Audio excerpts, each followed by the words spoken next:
One chance, one life, one take. Little room for mistake. Who do you Welcome to the Deadfunnydeadserious podcast. My name is Mitzi. I am the host of this series. This is 30 End-of-Life Doulas in 30 days. Our guest today is Bree Rose. Welcome, Bree. Yeah, thanks for having me. Oh, it is our pleasure to have you. Bree is joining us from Seattle, Washington. And she is the founder of stonecirclescollective and Stone Doula Care, correct? That's correct. Yeah. I'm founder of Stone Circles Doula Care. That's my personal business, and co-founder of Stone Circles Collective, which is a collective of several other doulas in the area, and one remote who have their own businesses as well. Excellent. And you have a remote person. Look at you. We do. She moved to Hawaii. Oh my goodness. Yeah. Well, if you're going to be remote, do it in Hawaii. Exactly. Yeah. Yay. Okay, I'm a little jealous, but we're just going to keep going. So we're going to just dive right into your why. What brought you to End-of-Life Doula? It was kind of a mixture of things that pushed me down funneled me down to the path of Death Doula. Starting with one thing that I've heard other doulas in end-of-life care talk about, which is the interest in advocating for rights for birth, and so interest in birth douling. I am a mother, and I learned a lot about how women are taken advantage of and misinformed, and home births and birth doulas, and how beautiful that is to take back that kind of authority and power over that situation. And so there's that interest in that threshold. And then I got my degree in psychology at Seattle University, and my senior seminar project was on making meaning through death and funerary rituals. And in that study, it opened my eyes so much about how important ritual is for death and dying and funerary practices, and how the Western world is so lacking in comparison to much of the other world in their comfort and familiarity with death and the practices around it. And I saw the documentary, what is it called? Family Undertaking, many, many years ago, over 10 years ago when that came out, when it was available on Netflix. And then found out that there's this thing called Death Doulas. So I'm like, okay, all of these little pieces are coming together and forming a picture, and that's the path. That's where I'm going. Wow. On Family Undertaking, I'm actually unfamiliar with that film. Is it a documentary? It is, yeah. It's not available through any streaming services. You actually have to purchase the film through like an educational website. I can send you the link, but it's really profound. Yeah. Excellent. Okay. Yep. I'll look into that. It sounds like it made an impact on you. Yeah. And yeah, it's definitely a moment when you realize that things that you thought were not in your hands and that weren't legal, that you actually have the power to DIY, cut that. You have the power to take things into your own. Yeah. Yeah. It is. And thank you for bringing that piece up, the ritual piece, and how we've gotten so far from so many different types of rituals. We have what we call the traditional funeral here in the United States now. It is primarily what we use, even though there's so many different cultures, even in America, that have different ideas. But I think when we're especially looking at film and movies, because that kind of influences us and tells everyone what America thinks about funerals, it's really that traditional in a funeral home with a large casket, with funeral directors, and that there's other choices, and we just have kind of gone this direction of like the traditional funeral is the way. So it's really interesting that you studied that piece and that it brought you here. Yeah, and it just felt right. And there's so much representation, kind of going back to birth doulas. That was when I gave birth to my daughter. almost 15 years ago now, that was kind of a new thing, and birth doulas were a new available resource for people, and that they're very available now. Whereas death doulas are something that kind of 15 years later, I feel like we're on that same precipice where birth doulas were when I had my daughter. So people are realizing that it's a thing and that it can be helpful, and more people are wanting to enter that realm and help in that way. Yeah. That is kind of a parallel path, right? That we're hoping that end-of-life doulas kind of follow along and become as known as birth doulas and accepted. Yeah, it's just threshold work on one end or the other. Yeah. I think one of the other doulas called it full care, full life. Full spectrum. Full spectrum, thank you. Yeah. Doing both sides of the work, which is really astounding. Oh, all right. So we know what brought you into the work. How did you go from kind of studying this piece of the rites or the rituals to saying, I'm an end-of-life doula? I started with training through an ELDA, and that was informative. I didn't learn a whole lot more than I hadn't already learned in my psychology training, since I was aiming to be a counselor. So active listening, how to really hold space, were things that I already had skills for. I was really aching to learn more about the ritualistic green burial, home funeral, as well as all of the spiritual side of things, and that wasn't really provided through that. So that was, again, another chunk. And then I went on to several other trainings, which are listed on my website, where I learned things such as body washing or funerary herbs, also legalities. I became certified as an advanced care planner, so I can do advanced directives with people. I'm a notary public. I can notarize those and make them legal. I'm an interfaith minister. So kind of acquiring all of these skills from everywhere that I could find them, and putting it all together, and also volunteering at hospice for the last several years gave me some time spent with the dying. And at one point, I just realized I had a hard time calling myself a doula, and other people were getting on my case about it. They're just like, well, you are this. You have so much experience or knowledge that you've gained throughout this. You are absolutely capable. You can call yourself that now. And I wasn't giving myself enough credit. And I realized my worth and my education. And it's like, yeah, that's what I am. And I stepped into that path and stepped into that role, and I've been doing the work. Yeah, it's a journey. It really is a journey on all the different pieces of learning, specifically when each doula, whoever is listening to this series of podcasts, you're going to hear 30 different stories, and everyone has a different specialty, a different niche, a different point of view, a different, flavor to them. And it's hard to understand, like, when you get this training and that training and this training, like, when is that done for your specific value, and stepping into it. And in transparency, I met Bree at the Death training, and this is many moons ago. So I've known Bree for years and years, and it was this interesting path to getting here. And we both have very different trajectories on what this looks like, but watching you grow and learn and get to this space where you feel that kind of power that you can step into it has been amazing. So right. Yeah, and not that my education is in any way complete. I'm consistently attending trainings and seminars and reading books and furthering what I can offer to people. And it's pretty endless, which is exciting for me, somebody who I love being a lifelong learner. I would go to school my whole life if I could. And so I'm essentially doing that just with self-study. Absolutely. There's so much to learn. I think we probably have this in common. A little bit of why I chose to work in the end-of-life field is that there's no answer.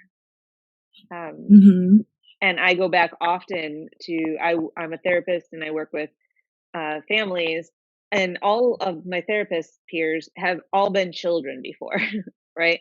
If you're an adult, you've been a child, but none of us have been at on our deathbed, right? Mhm. Literally on our deathbed. Sometimes we come close to dying, but we don't die. That's different.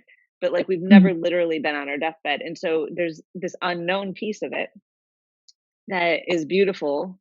But it also has to make you a lifelong learner because there's just so many options. Yeah, yeah, absolutely. And there's so many different ways to process death for the person who is dying and for the people around them, and so many different ways to support and different people to support. And yeah, it's a lot.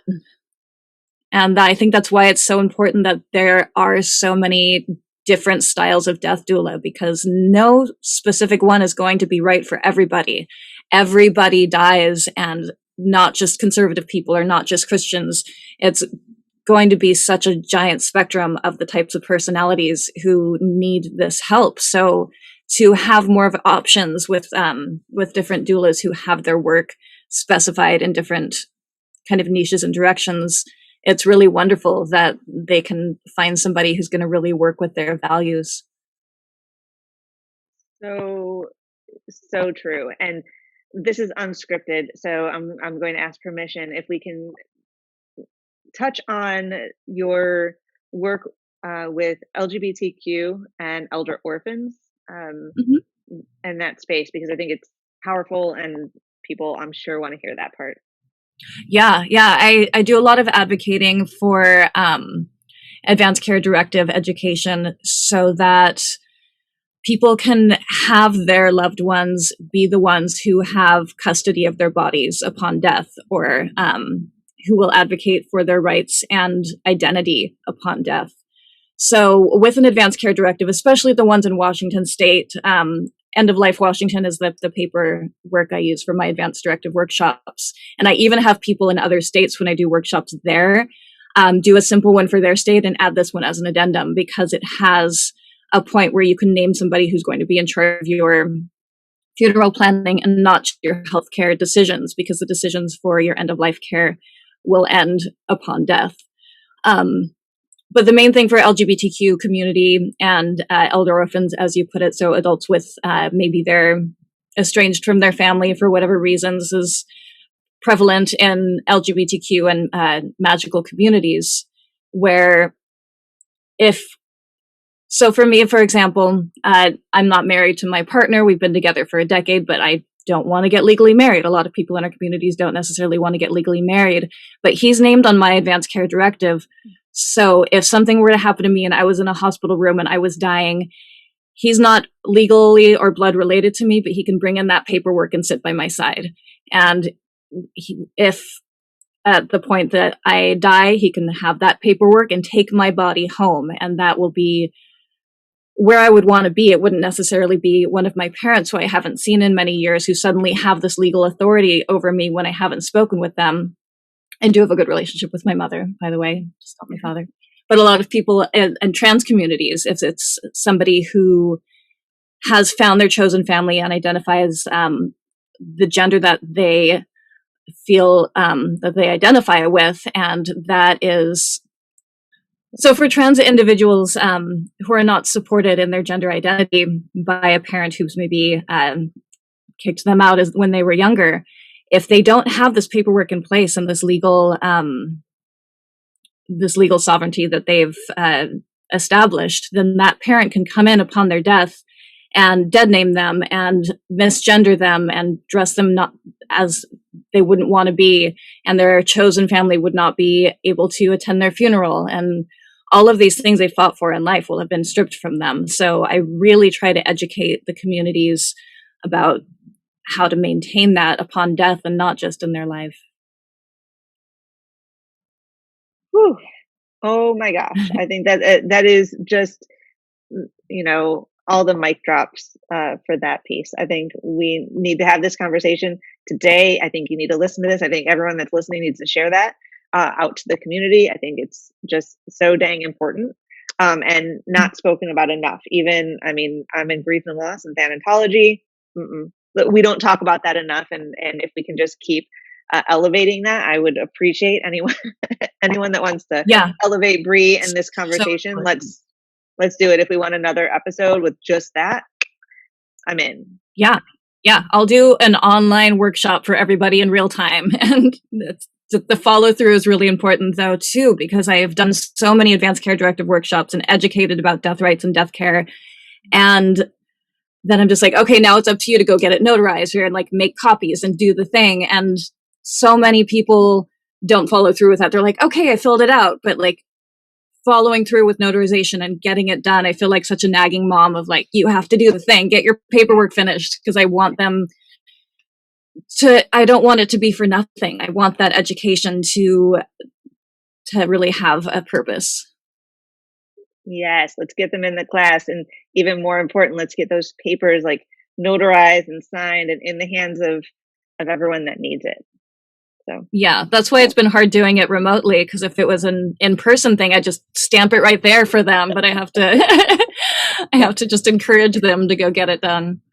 Yeah, and I was also on the back end for senior centers doing end-of-life advanced directives, and there was a little waiver. So we are recording this in early April of 2021 at the end of a year of COVID.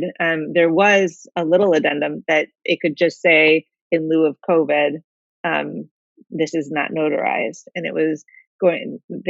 They believed that was going to be legal for a hot minute. I don't know if that is still up in the ether of the legal world, but we did have that.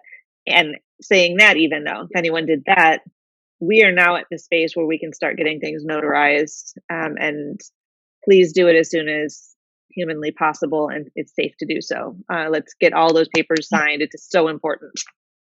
Yeah, or even witnessed, which is something that you can do just in your own house. If you have housemates that are not named on the advanced care directive, just have two of them watch you sign it and sign it themselves as witness. And that's, you don't have to go anywhere. You don't have to pay anything. It's so easy. You just got to follow through. Yeah, I did some drop-ins to just notarize people's things out on their patios over the last year, just to make sure that we were getting there. So it's an abundant problem, making sure that paperwork is done. Yeah, it's enough for all of us. So we just have to elevate that as well. Please have all your family members do the paperwork and get it done. It helps everyone. So, all right. So we kind of covered a little bit of challenges in there, but as you started Stone Circles Collective and your doula care business, what have been the challenges you found being a doula? Well, I mean, obviously COVID, I'm sure that's a very common thread throughout everybody that you've spoken with. Right when we kind of launched the business is when COVID hit, which was actually helpful in some ways because it did force me to redirect some of my offerings. And what I've done most, I think, throughout this, besides advanced care directive workshops remotely, is I've learned how to offer guided journeys for grief processing, which is something that I'll do remotely with people. We'll set up a time. I've even done specific ones for people who are grieving a loss of, like, there was a family I worked with toward the beginning, I don't even know anymore, of COVID, who the son in the family had died unexpectedly, and we all got tested, and I actually was able to go to their space and do a live sound bath with gong and singing bowls and journey about this closure with him, saying goodbye, giving any final messages, receiving any final messages, and complemented that with some of my teas and spirit baths. So I was able to kind of give this full experience with them, which I maybe would have not had that skill had I not started doing a lot of journeying distantly through for grief processing online. That's one of my challenges. And then just in person, it's you can't do anything in person. I haven't been able to volunteer at my hospice in over a year now, and it was somewhere that I was at for years, and I got used to being there every week, and then I haven't been there, but I think it's coming up soon that I'll be able to go back. So I'm looking forward to that. Amazing. Yeah. I like how you chose kind of these different ways to touch this space and kind of fill in these pieces for folks.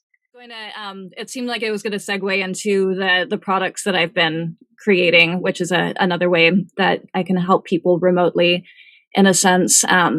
Something that I had the idea of before COVID, but really had the time and focus to be able to utilize, is I've been making grief care products. So it's gifts for the grieving and tools for the doula.